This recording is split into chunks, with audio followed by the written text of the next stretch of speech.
Depuis quelques années, c'est le chouchou. Thomas Vauclair, vainqueur de l'Étoile en 2009, est un fidèle de l'épreuve créée par Roland Fangil. Et il n'y a pas d'âge apparemment pour apprécier. Tu as les signatures de qui?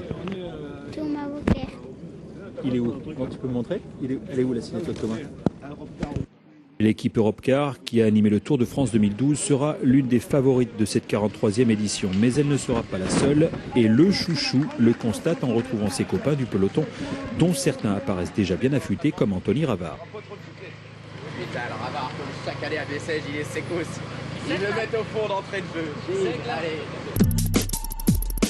L'endroit où il fallait être aujourd'hui pour regarder la course est ici, à la tour de Bellegarde, en haut d'une côte, à couper le souffle. Bah alors, vous pouvez pas faire mieux? Ah non, non, non. Allez. Même à pied, c'est dur. Alors je les plains. Mais que c'est dur, hein.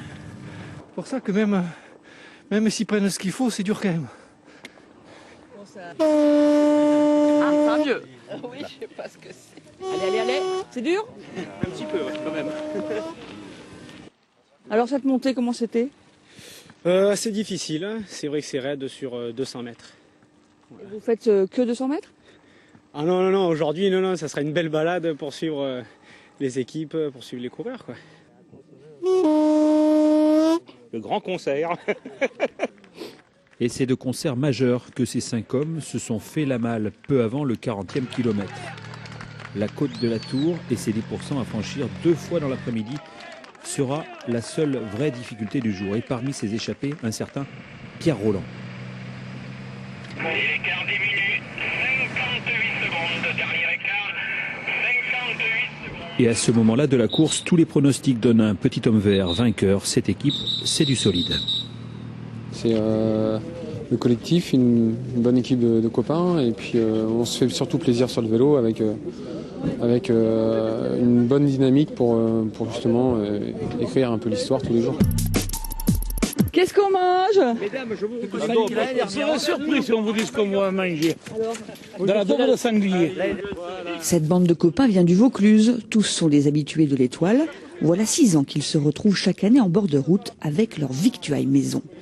Moi, je chasse avec 2 bouchers charcutiers et oui, un traiteur. Alors, j'ai un peu la recette que, d'ailleurs, je ne vous dirai pas.